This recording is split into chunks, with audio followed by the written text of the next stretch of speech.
Olá, assombrados! Eu sou Ana Paula e vou contar um relato de Maledite para vocês neste Maledite Day. E aí, tudo bem? Eu espero que sim, que esteja tudo bem. Já vou pedindo para você deixar o like no vídeo. Se gosta do canal, se curte os relatos de Maledite, então deixe o seu like. Não se esqueça de se inscrever se por um acaso ainda não for inscrito. E se por um acaso você gosta de relato de Maledite que não tem nada de sobrenatural, tem lá no meu outro canal, Conto pra Ana. Ok? O link tá aqui na descrição do vídeo. Lá eu conto relatos, inclusive relatos de Maledite, só que lá os relatos não tem assombração, não tem sobrenatural. Às vezes tem um pouquinho, mas assim, não é o foco do canal, tá bom?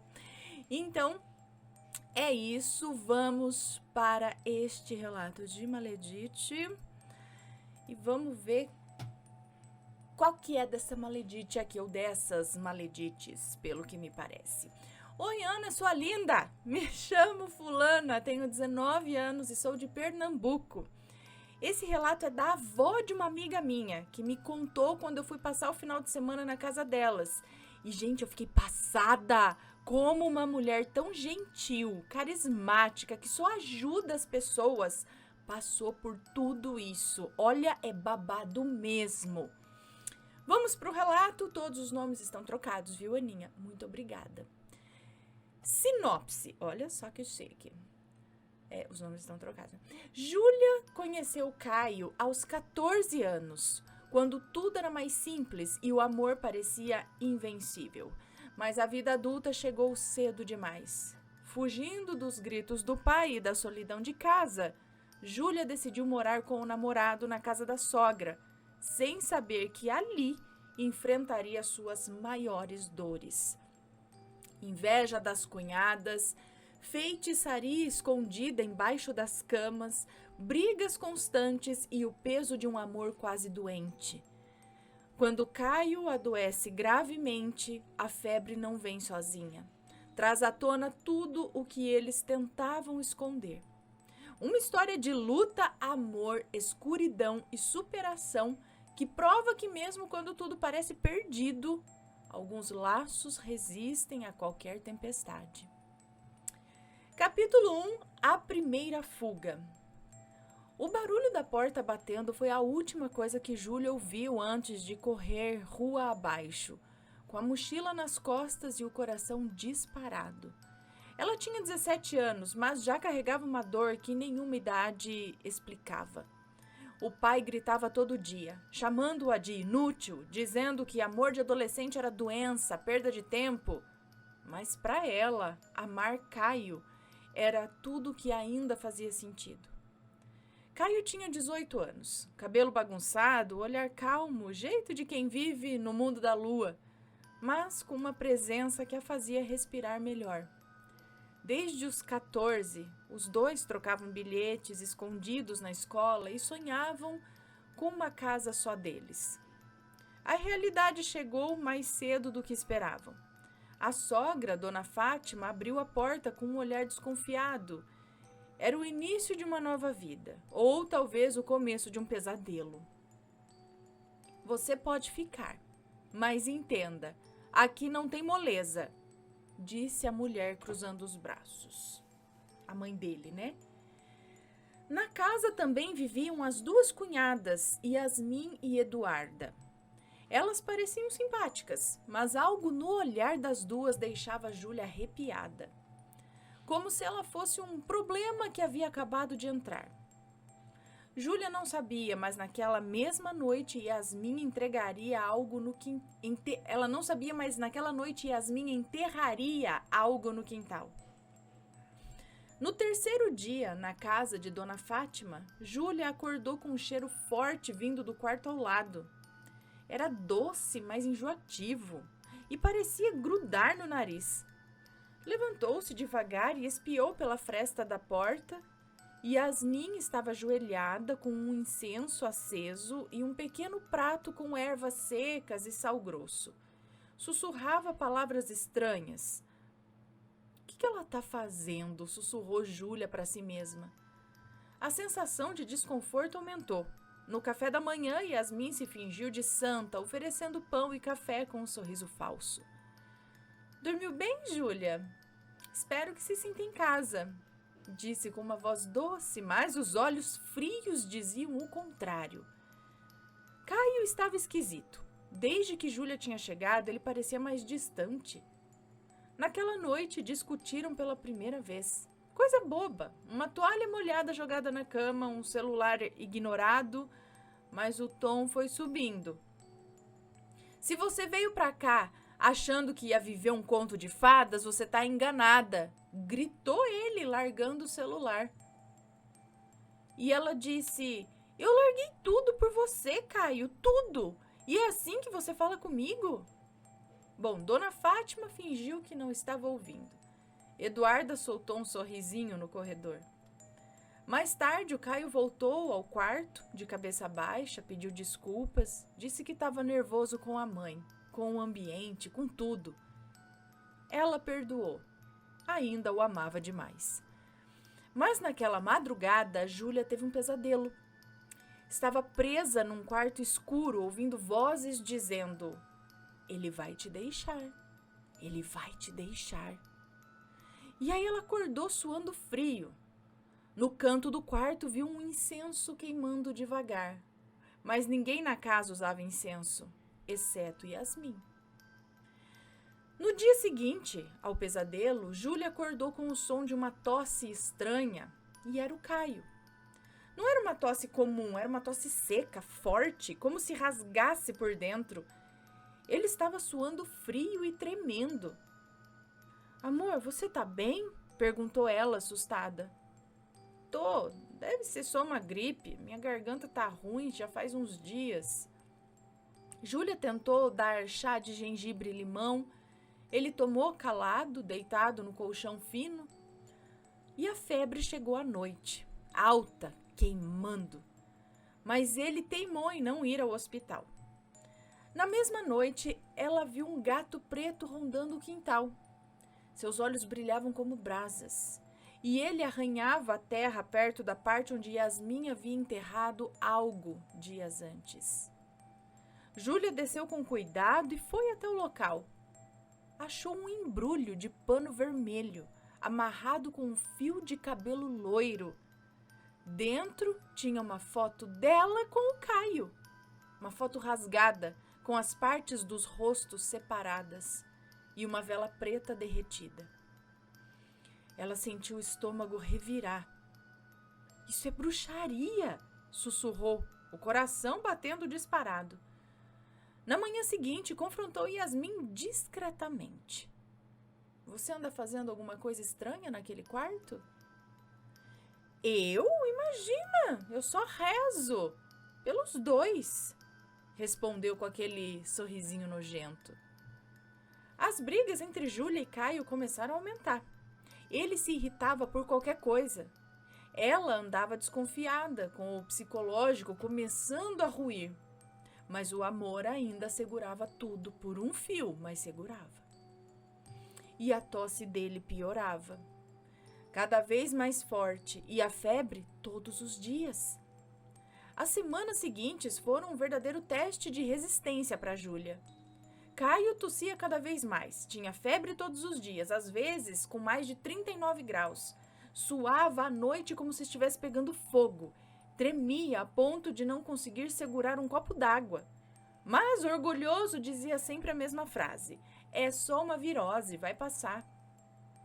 Não passou. Júlia acordava de madrugada com ele sufocando no travesseiro.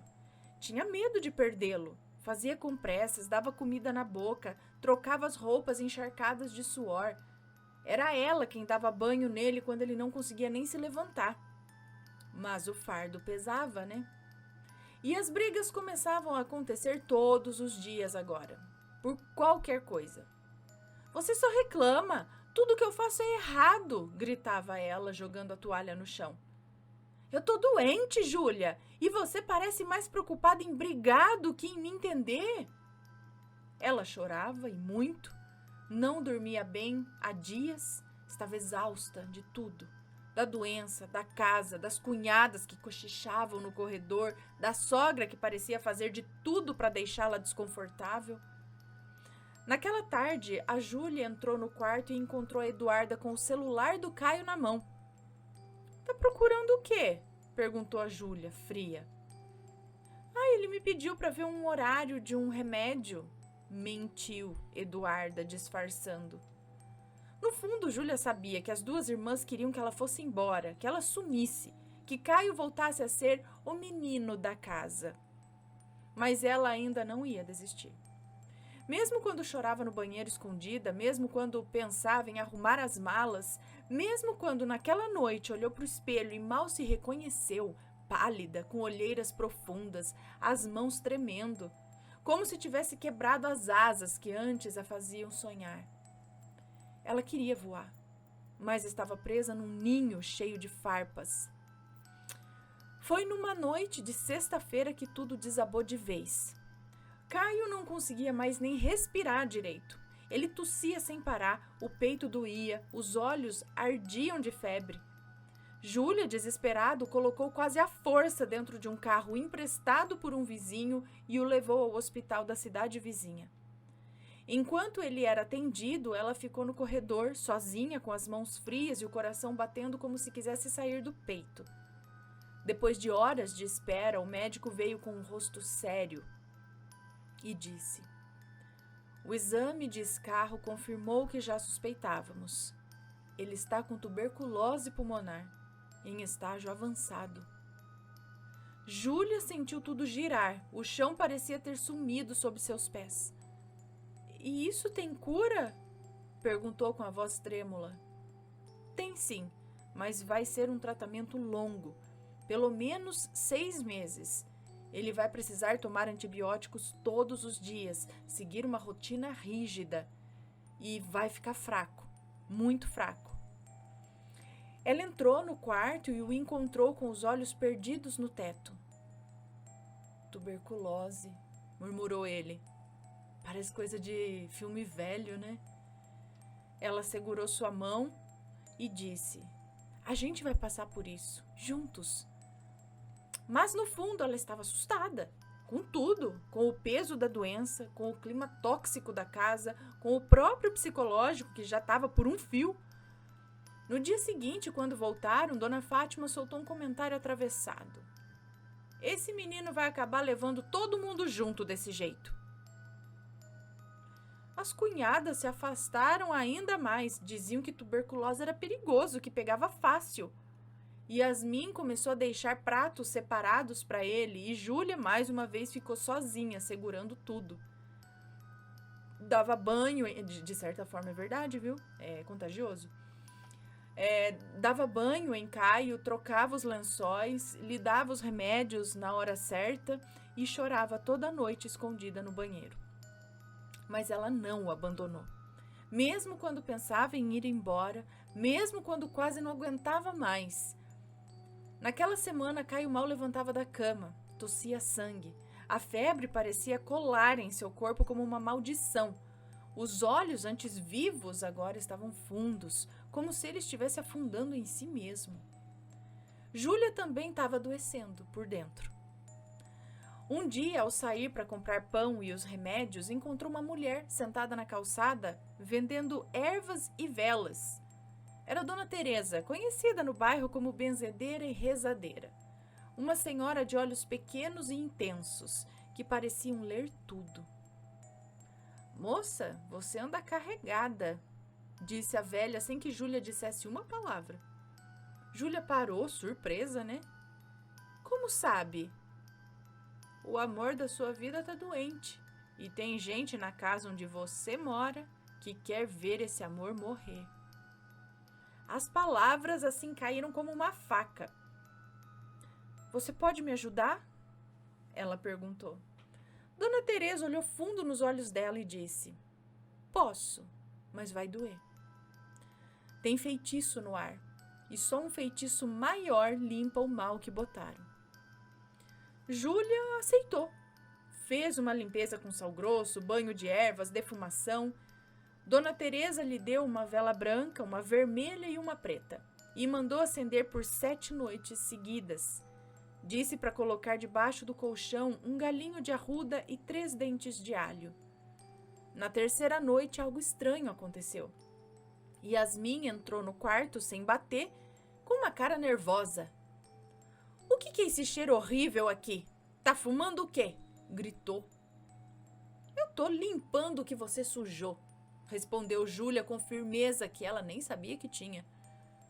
Naquela madrugada, Júlia teve um sonho vívido. Caio, no sonho, estava de pé no quintal tossindo, com correntes nos pés. E Yasmin e Eduarda dançavam ao redor dele, rindo. No final, Júlia entrava no círculo, quebrava as correntes e gritava. E elas sumiam. No dia seguinte, a febre do Caio sumiu pela primeira vez em 2 meses. Era só um começo, mas já era alguma coisa. Júlia nunca mais olhou Yasmin e Eduarda da mesma forma. Naquela manhã, enquanto limpava o guarda-roupas do quarto de hóspedes, um que raramente era usado, encontrou uma caixa de papelão escondida atrás das roupas velhas. Dentro, um diário, e era de Yasmin. As primeiras páginas eram comuns, cheias de anotações adolescentes, desabafos sobre ex-namorados, etc. e tal, até que Júlia achou algo que a fez gelar. Não suporto mais ver o Caio se afastando por causa daquela menina. Ela está enfeitiçando ele, mas ela não sabe com quem mexeu. Eu vou fazer ela sair daqui, nem que seja chorando. As páginas seguintes falavam de rituais, ingredientes, datas e até frases em outra língua. Júlia fechou o diário com as mãos tremendo. A casa estava contaminada por inveja e rancor, e aquilo explicava tudo. O clima pesado, a doença repentina, as brigas sem motivo. À noite, confrontou Caio. As tuas irmãs, elas não me querem aqui. Elas mexeram com coisa ruim, Caio. Tua doença não é só física, não. Caio estava pálido, fraco, mas olhou nos olhos dela com algo entre medo e vergonha e disse: Eu sei. E ela falou: Sabe? Sei. Eu ouvi a Yasmin uma vez falando com uma mulher pelo telefone. Ela pediu um trabalho para separar a gente. Eu só não quis acreditar. E foi nesse momento que Júlia teve certeza. Precisavam sair daquela casa. Na manhã seguinte à descoberta do diário, Júlia preparou a mala. Ela não tinha certeza de nada, apenas de que não podia mais ficar naquela casa. O quarto parecia respirar mágoa. O cheiro de incenso de Yasmin voltava a cada noite, mesmo quando ninguém o acendia. Caio tossia menos, mas ainda parecia preso num peso invisível. A energia do lugar sufocava. A gente precisa sair daqui, Caio, agora. Ele demorou a responder. Pra onde? E ela disse: eu não sei, sei lá pra onde der.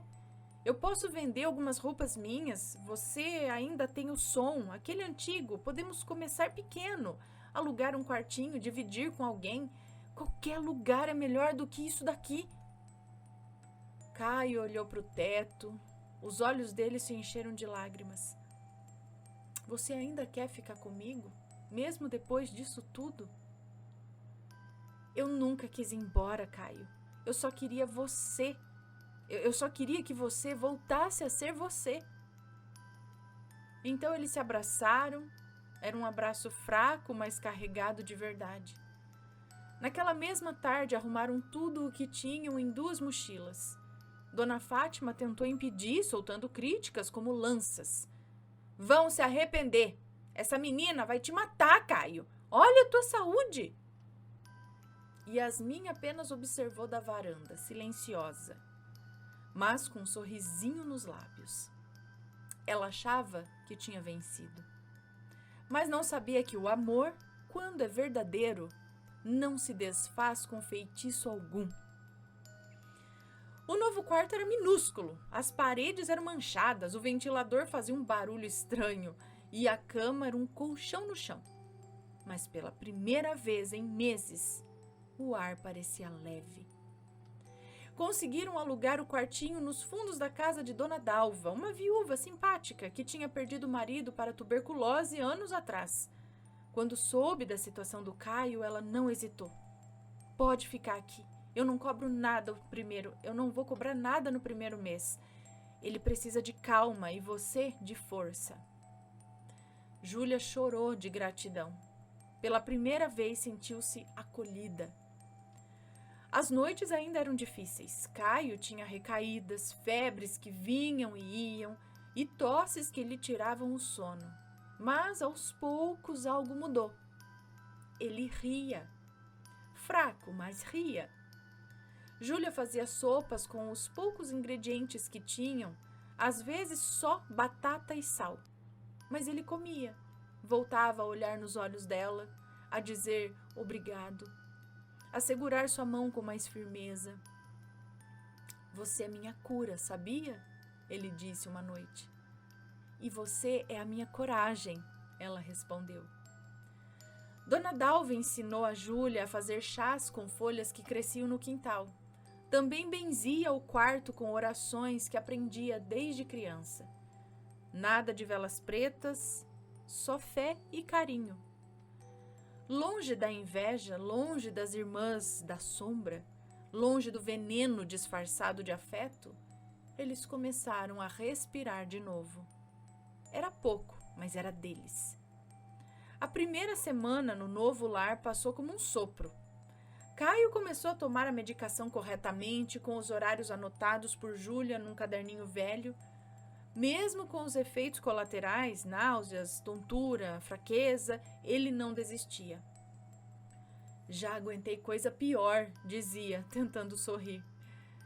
Júlia arranjou um bico numa lanchonete do bairro, lavando pratos pela manhã, voltava para casa cheirando a fritura e cansaço, mas feliz. Sentia que estava construindo algo. Nos poucos momentos de folga, eles conversavam como no início, quando se conheceram no colégio, quando tudo era mais leve. Ela contava piadas bobas, ele fazia desenhos tortos no caderno dela. Voltaram a se enxergar, a se ouvir. Você percebe como agora a gente briga menos? Perguntou Caio numa tarde. Porque agora a gente está no nosso lugar, sozinhos, mas juntos de verdade, disse ela. A saúde dele melhorava devagar, mas melhorava, como se o corpo tivesse medo de acreditar na cura. Mas a cada dia, sem febre, era como ganhar um presente. A cada noite dormida inteira, um milagre silencioso. Um dia, Dona Dalva disse algo que Júlia nunca esqueceu. Às vezes o amor só cresce quando é colocado à prova. O de vocês passou por coisa demais para ser pequeno. Júlia estava lavando a louça quando o telefone tocou. Atendeu com o coração apertado. Alô?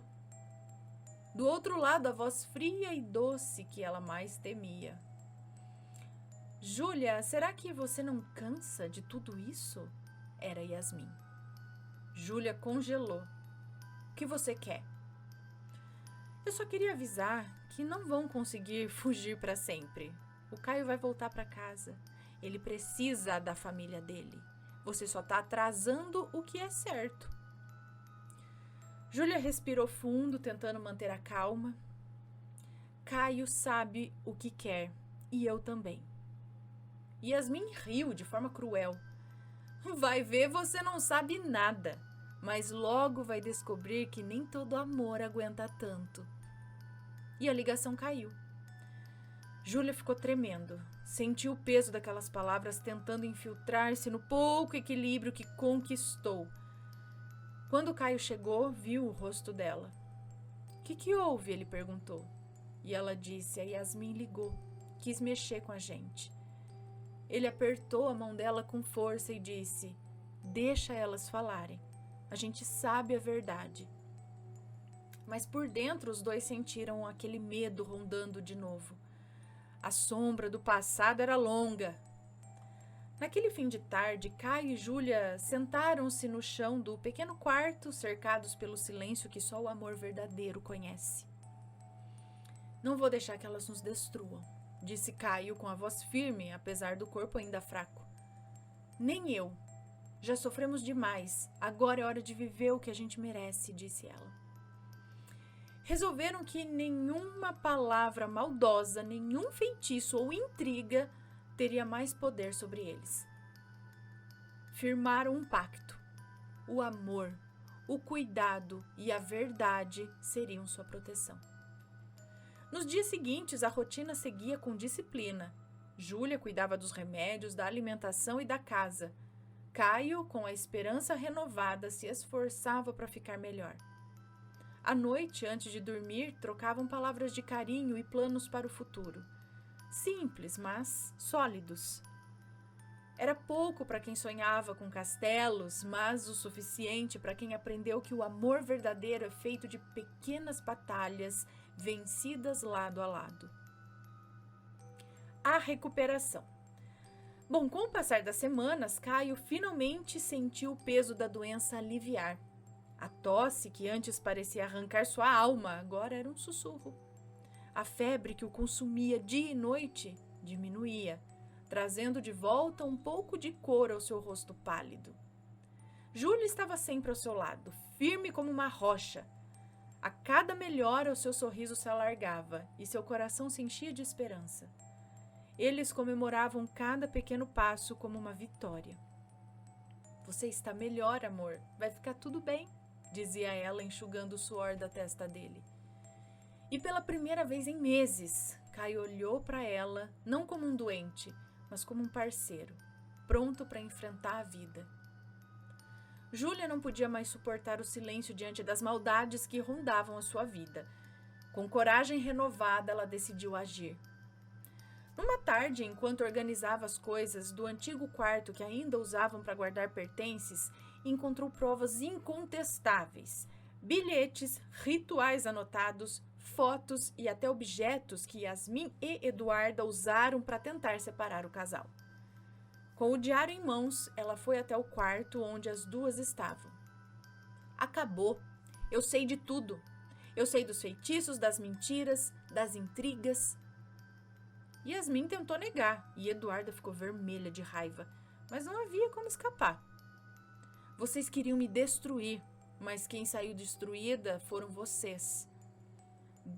E aí depois, daquela conversa, as cunhadas se afastaram, deixando o casal em paz pela primeira vez em muito tempo.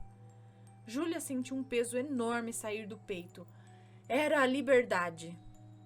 Meses depois, quando a saúde de Caio já estava mais estável, ela sentiu que era hora de encarar o passado.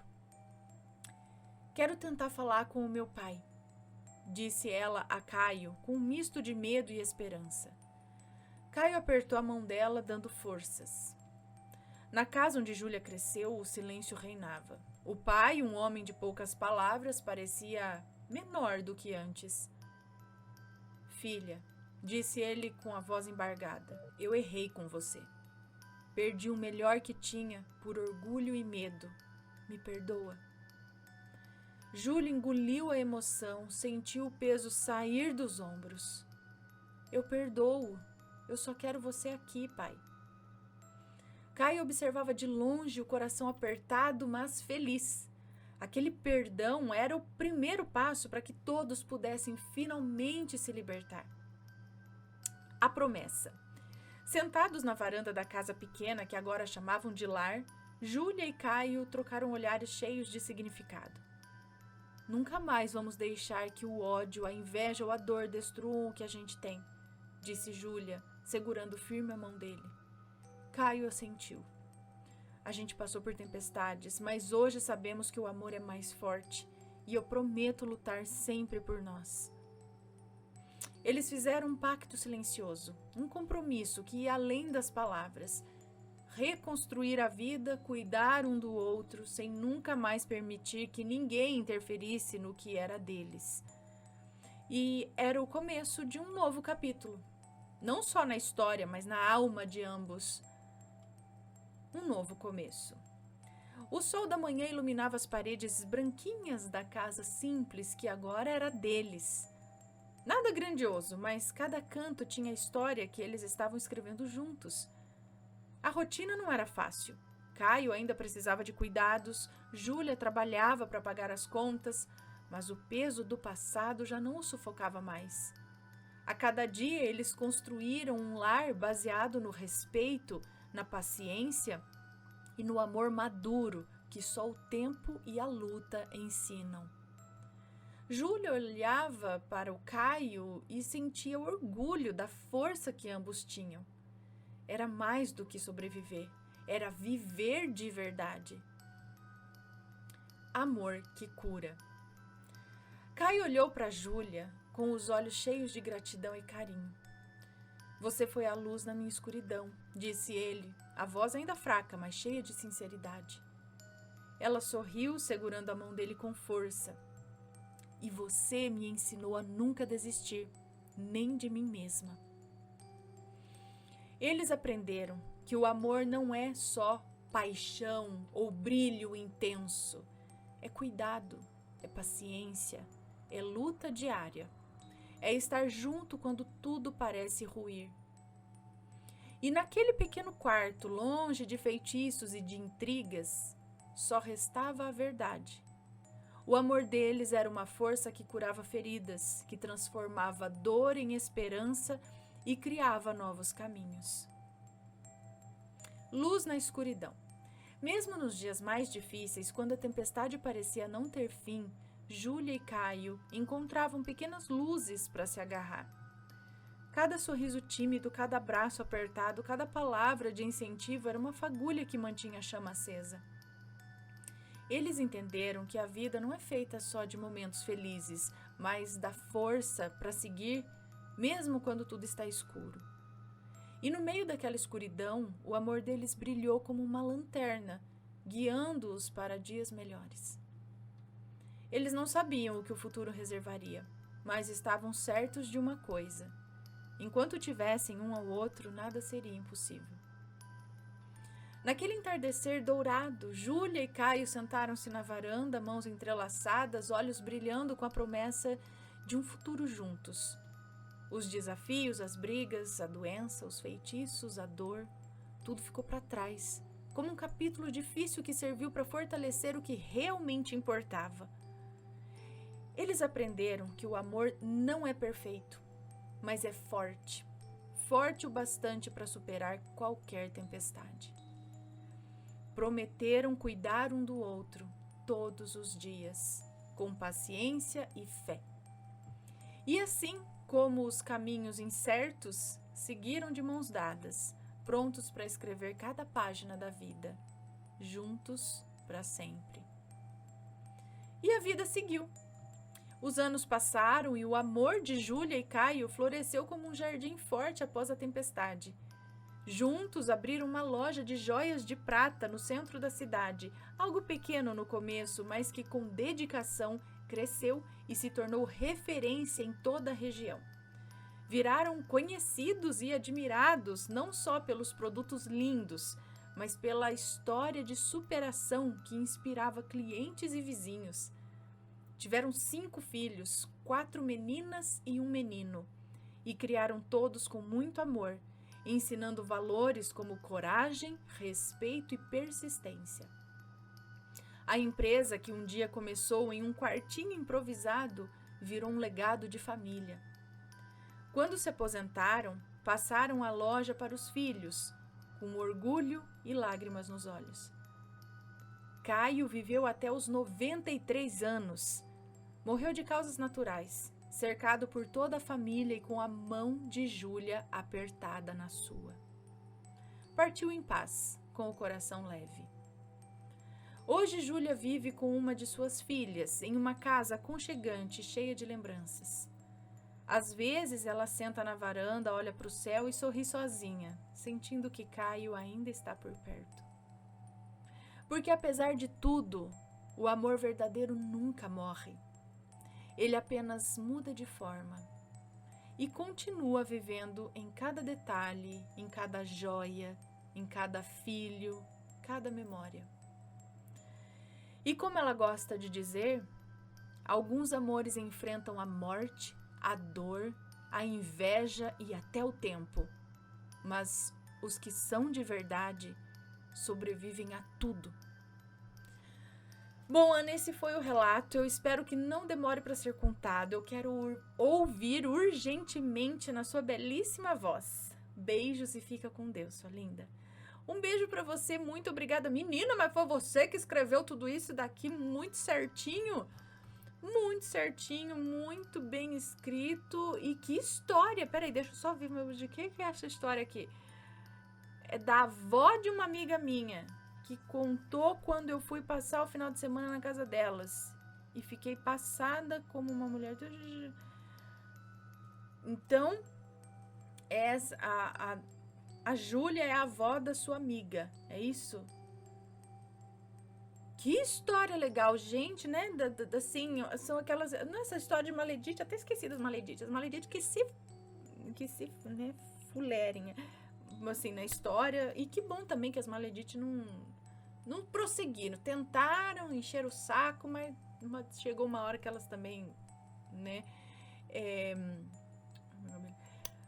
Mas, assim, o que chama atenção aqui, nesse caso, não são nem as Maledites, que acabaram fazendo mal até pro próprio irmão, porque isso também era espiritual o que ele tinha, né? Pelo sonho dela e tudo mais. Elas queriam aquela coisa, querer separar o casal a qualquer custo, mesmo que quem pague por isso seja o próprio irmão, né? Nossa, que amor. Mas o que chama atenção aqui é realmente o amor dos dois e dá aquele quentinho no coração, né? Aquela coisa de falar, nossa, ainda existe, né? Há esperança no mundo. E é muito bom também ouvir histórias desse tipo, não é? Não só aquelas que a gente dá raiva e que você fala, meu Deus, credo, credo. Mas essas histórias também são muito boas de se ouvir. Histórias de esperança. E é isso, pessoal. E vocês? Conhecem alguma história desse tipo? No caso aqui tinha feitiços, né? Elas fizeram um trabalho, né? Para acabar com isso. Mas se por acaso a sua história não tem sobrenatural, você pode mandar lá pro Conto pra Ana, tá bom? Que temos histórias também desse tipo, emocionantes e interessantes lá. Só que sem assombração, sem o sobrenatural. Mas olha só, deixa a sua opinião, sempre com respeito, por favor. E se tem uma história parecida, conta pra gente, ok? Então é isso, espero que tenham gostado. Um grande beijo e a gente se vê no próximo relato. Fui! Tchau, tchau.